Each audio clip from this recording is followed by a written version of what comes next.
Hello दोस्तों, स्वागत है आपका हमारे यूट्यूब चैनल एग्जाम आइडिया में।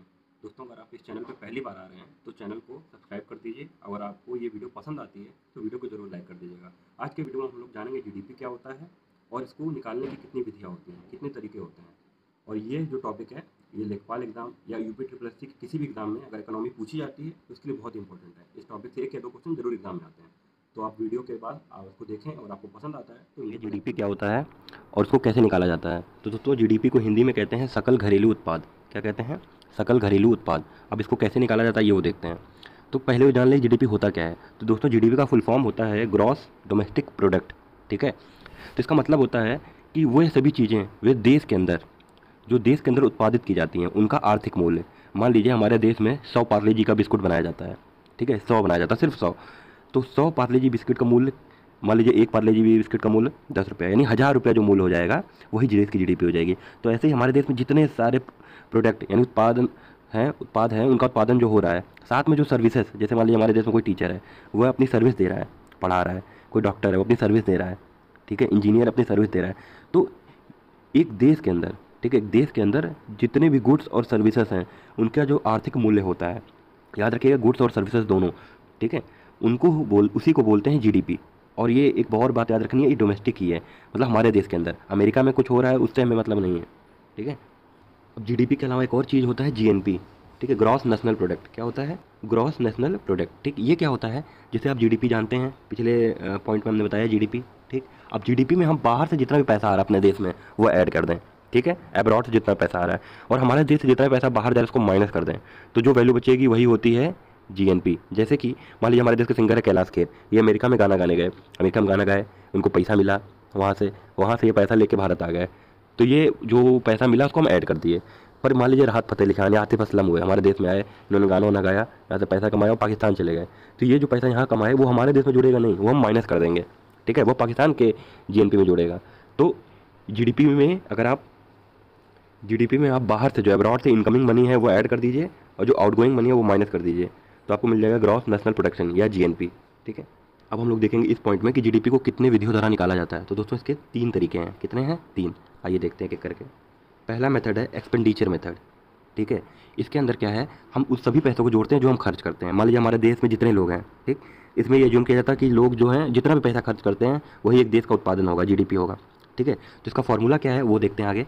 ठीक, तो दोस्तों क्या क्या जोड़ा जाएगा? कंजम्पशन, इन्वेस्टमेंट, गवर्नमेंट का खर्चा और निर्यात, और एक चीज़ माइनस होगा, इम्पोर्ट, जो आयात करते हैं, क्योंकि वो हमारे देश में बाहर से आ रही है, हमारे देश की नहीं है।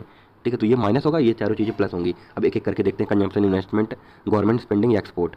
ठीक है, एक्सपोर्ट को दोस्तों एक्स से दिखाया जाता है और इम्पोर्ट को एम से दिखाया जाता है। आइए आगे बढ़ते हैं। यहाँ पे कंजम्पशन को उपभोग बोलते हैं। तो आम जनता जितनी भी चीज़ों का उपभोग करती है, जैसे आप अपने दोस्त बिग बाजार गए या किसी मॉल में गए, वहाँ से कुछ कपड़े खरीदे तो वो जोड़ दिया जाएगा। अपने बाइक या कार खरीदी वो जोड़ दिया जाएगा।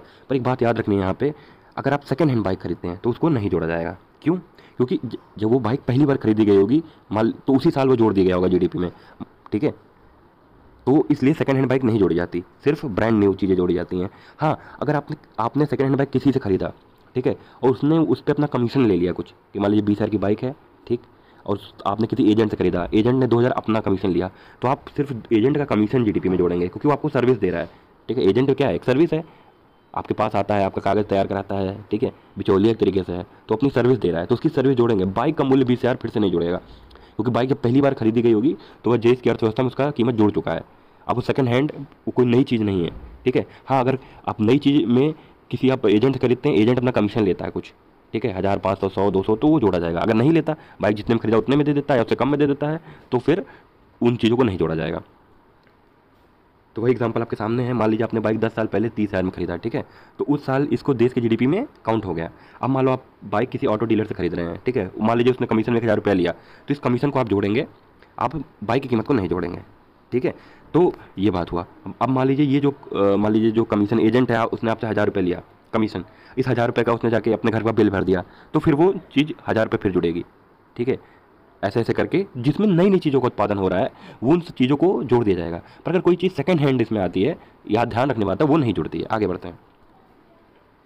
फिर जैसे आपने कंजम्पशन देख लिया। अब इन्वेस्टमेंट में जो भी बैंक में पैसा हम जमा करते हैं या शेयर मार्केट में लगाते हैं तो वो सब चीज़ें जोड़ दी जाती हैं। तीसरा है गवर्नमेंट स्पेंडिंग, यानी जो सरकारी खर्चा है। सरकार बहुत सारा सैलरी देती है, सरकारी लैपटॉप खरीदती है, सरकारी गाड़ी खरीदती है, सरकारी बिल्डिंग योजनाएं, तो ये सब जितनी चीज़ें हो गई ये गवर्नमेंट स्पेंडिंग में आती हैं। ठीक है, इसके बाद देखते हैं एक्सपोर्ट। ठीक है, एक्सपोर्ट इम्पोर्ट क्या है? एक्सपोर्ट आप जानते हैं जो हमारे देश से निर्यात होता है, ठीक है, उसके पैसे को हम ऐड कर देंगे, और जो बाहरी देश से पैसा इंपोर्ट होता है उसको हम माइनस कर देंगे। तो एक हमारा फॉर्मूला बन जाता है जीडीपी का, ये consumer investor government plus export minus import.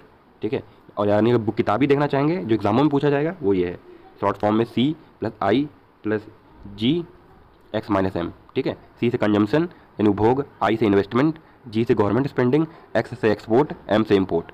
ठीक है, इन चारों चीज़ ऐड होंगे, ये माइनस हो जाएगा। तो ये फॉर्मूला याद रखिए। आइए अब दूसरा तरीका देखते हैं, इनकम मेथड। ठीक है, इसमें क्या है कि एक देश के अंदर जितने भी लोग हैं उनकी जितनी भी इनकम होती है उनको ऐड कर लो, उससे इनकम टोटल इनकम मिल जाएगा। ठीक, तो यानी हमारे भारत में जितने लोग भी काम कर रहे हैं सबकी इनकम अगर ऐड कर दी जाए तो वो इनकम मेथड में हमें वैल्यू मिल जाएगी जीडीपी की। पर इस मेथड में दोस्तों एक प्रॉब्लम है। प्रॉब्लम क्या है? मान लीजिए आप कहीं काम करते हैं, ठीक है, आपको 1000 रुपये देना, पर आपके बॉस ने कहा भाई अगले महीने ले लेना, उधार बाड़ी वाला काम चल रहा है। ठीक, तो आपका उस महीने ऐड नहीं होगा। यानी इस मेथड में अगर कहीं पेमेंट रुका हुआ है, कहीं किसी को इनकम उधार में चला गया है, नहीं कोई दे रहा है, ठीक है, कई बार होता है लोग काम करवाते हैं, पैसा बोलते हैं भाई अगले महीने दे देंगे, अगले महीने दे देंगे, इस टाइप से है, तो इसका जो कैलकुलेशन आता है उतना एक्यूरेट नहीं आता। ठीक है, इसलिए इस इनकम मेथड को थोड़ा कम यूज़ किया जाता है। अब आगे देखते हैं कि कैसे इनकम निकाला जाता है, ये देखते हैं। अब आप सोच रहे होंगे कि इंडिया में इतने ज़्यादा लोग हैं, सबकी इनकम कैसे निकाली जाती है? तो दोस्तों इसको 3 कैटेगरी में बांट दिया गया। पहला कि जो किसी के अंदर नौकरी करते हैं, ठीक, किसी के अंदर, जैसे आप किसी प्राइवेट स्कूल में टीचर हो गए या, ठीक है, इस टाइप से। या दूसरा है वो किसी के अंडर नौकरी तो नहीं करते हैं फिर भी उनका कोई ना कोई आय का स्रोत है, यानी सोर्स ऑफ इनकम है, अभी मैं एक्सप्लेन करूँगा कैसे। ठीक है, और तीसरा है कि ऑलराउंडर लोगों की इनकम। इन तीनों को हम लोग एक एक करके देखते हैं कि क्या क्या। पहला है कि जो किसी के अंदर नौकरी करते हैं, ठीक है, उसको बोलते हैं कंपनसेशन ऑफ एम्प्लॉय। आप किसी के एम्प्लॉय हैं तो आपको कुछ कंपनसेशन मिलेगा, आपको सैलरी मिल सकती है। अगर आप किसी नियोजित सेक्टर में हैं तो सैलरी मिलेगा, वरना अगर आप मजदूरी करते हैं या कोई डेली बेसिस पर करते हैं तो आपको वेज यानी मजदूरी मिलेगा। साथ ही में आपको कुछ अलाउंस बेनिफिट मिल सकता है, आपको रिटायरमेंट के बाद कुछ बेनिफिट मिल जाता है, जैसे सरकारी कर्मचारियों को रिटायर होने के बाद कुछ धन मिलता है। तो ये सब चीज़ें ऐड कर दी जाएंगी इनकम में। ठीक है, तो ये किसके लिए है? जो कहीं पे नौकरी करते हैं। अगला आता है जो कहीं नौकरी नहीं करते, इसमें है ऑपरेटिंग सरप्लस। ठीक है, ये उन लोगों के लिए है जो काम नहीं करते फिर भी उनका सोर्स ऑफ इनकम होता है। तो कैसे हो सकता है, कैसे बिना काम के भी पैसा मिल सकता है, ये हम देखते हैं। जैसे लैंड, किसी के पास ज़मीन है, उसने किसी को किराए पे दे दी। ठीक है, ज़मीन पे किसी को दे दिया कि चलो भाई तुम दुकान लगा लो, तो उसको किराया आता होगा, रेंट आएगा। ठीक, दूसरा मान लो कोई ठेकेदार है, उसके कई मजदूर हैं, तो मजदूरों को काम पे लगा के मजदूरों से पैसा मिलता होगा। ठीक है, जो मजदूरी। कैपिटल मतलब पूंजी, आपने कहीं पूंजी लगा दी, कहीं किसी को लोन दे दिया तो इंटरेस्ट ब्याज आप ले रहे होंगे ना, इंटरेस्ट, ये भी बिना किसी काम के आपको सोर्स ऑफ इनकम है। साथ में एंटरप्रेन्योर। ठीक है, तो इसमें प्रॉफिट होता है। मान लो आपने कहीं शेयर लगा दिया, आपने कुछ किया नहीं, अब जैसे हम लोग शेयर लेते, फला कंपनी का शेयर ले लिया, टाटा का 100 रुपये का शेयर ले लिया, और मान लो टाटा को फायदा हुआ तो फायदा हमें भी मिलता है। ठीक है, तो ये 4 तरीके से ये इनकम सारी ऐड की जाती है, रेंट, वेज, इंटरेस्ट, प्रॉफिट। तीसरा देखते हैं, तीसरे होते हैं कि ऑलराउंडर टाइप के लोग। ये इनको क्या बोला जाता है कि जो बिजनेस करते हैं या जुगाड़ तरीके से बिजनेस, जैसे खुद ही बिजनेस में खुद का पैसा है, खुद की ज़मीन है। ठीक है, तो इनका जो प्रॉफिट आता है वो, तो इनकम मेथड में क्या क्या है? पहला कंपनसेशन ऑफ एम्प्लॉय, यानी बिजनेस जो लोग नौकरी करते हैं उनका पैसा, प्लस ऑपरेटिंग सरप्लस, यानी अगर ज़मीन से पैसा आ रहा है वो, ब्याज से पैसा आ रहा है वो। ठीक है, आप कहीं शेयर में लगाते हैं पैसा तो ये सब ऐड कर दिए। साथ में मिक्स इनकम, जैसे कोई दुकानदार हो गया, आपकी टॉफ़ी की दुकान है, सीमेंट की दुकान है, तो आपने ठीक है उससे जो मुनाफा आ रहा है, तो ये सब ऐड करके इनकम निकल जाती है। अब तीसरा देखते हैं, ये तीसरा मेथड है production method of counting GDP. ठीक है, इसको वैल्यू एडेड मेथड भी कहते हैं। अब जैसे इसका आप एग्जांपल लीजिए, मान लीजिए गेहूं है, ठीक है, किसान गेहूं उत्पादन करता है, ठीक, बीज लाया, उत्पादन किया, ठीक, और उसने 2000 में बेच दिया। ठीक है, मिल कंपनी को बेच दिया। अब मिल कंपनी क्या करती है, इसको पीसती है, पीस के इसको बेकरी वाले को बेचती है। कितने में? मान लो 2500 में। अब देखिए 2000 में खरीदा बेकरी वाले ने, इसको 2500 पीसने के बाद 2500 में बेच दिया, तो इसकी वैल्यू, यानी इसकी वैल्यू कितनी बढ़ गई? 500 से इसने बढ़ा दी। ठीक, बेकरी वाला क्या कर रहा है, उसने आटा खरीदा, उसका ब्रेड बनाया, बिस्कुट बनाया, और ग्राहक को मान लो 3500 में बेच दिया, तो इसने वैल्यू कितना बढ़ाया? 2500 से 1000 और वैल्यू बढ़ा दिया। ठीक है, तो वैल्यू एडेड मेथड में क्या होता है, जितनी बार भी वैल्यू बढ़ती है, ठीक है, उसको ऐड किया जाता है। मान लो किसान ने, ठीक है, उत्पादन किया, उसकी वैल्यू 2000 कर दी, फिर आटे की मिल ने 500 की वैल्यू बढ़ा दी, पीसने के बाद 2000 की चीज़ 2500 में बेच दी, बेकरी वाले ने उसका बिस्कुट बना के उसकी वैल्यू बढ़ा के उसको 1000 से और बढ़ा दिया, 1000। तो ये जो 2000, 25, 3500, ये 3500 हुआ, यही हुआ ग्रॉस वैल्यू एडेड, GVA। ठीक है, अब GVA से GDP कैसे निकलता है हम बताते हैं। अब देखिए ग्रॉस वैल्यू एडेड मिल गया, अगर आप उसमें टैक्स जोड़ देते हैं, कलर पेंसिल का चेंज कर देते हैं क्योंकि यहाँ पे, तो देखिए अगर आप GVA में, ठीक है, इनडायरेक्ट टैक्स जोड़ देते हैं और सब्सिडीज़ घटा देते हैं तो आपको जीडीपी मिल जाती है। जैसे कि मान लीजिए उस आटे के मिल ने आखिरी में बेकरी वाले ने 3500 में बेचा तो उसको कुछ टैक्स भी देना पड़ा होगा, ठीक है, जीएसटी जैसे आजकल चलती है। आप 20 रुपये का कोल्ड ड्रिंक पियेंगे, उसमें 2 रुपये जीएसटी होता है। आप कहीं खाने गए तो वहाँ पर जीएसटी देना पड़ता है, ठीक। तो 2000 की चीज़ है, मान लीजिए उस पर 10% जीएसटी, 200 रुपये जीएसटी देना पड़ा, तो कीमत कितनी हो गई?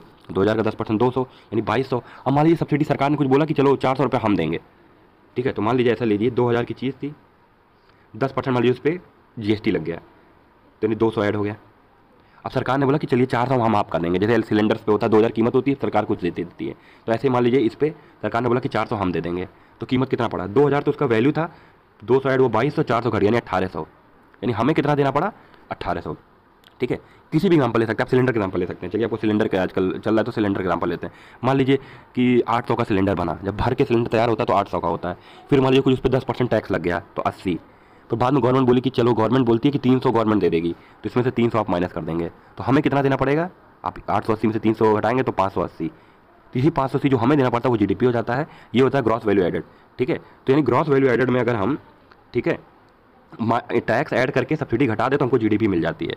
तो जो दोस्तों जीवीए होता है ना, ये जो सप्लायर होता है यानी जो आपूर्ति पक्ष होता है उसके नज़रिए से अर्थव्यवस्था होती है, ठीक है, कि उसने चीज़ सप्लाई कर दी। जीडीपी क्या है कि जो कस्टमर है वो कितना दे रहा है, क्योंकि इसमें इनडायरेक्ट टैक्स और सब्सिडी ये गवर्नमेंट का खेल है, ठीक है।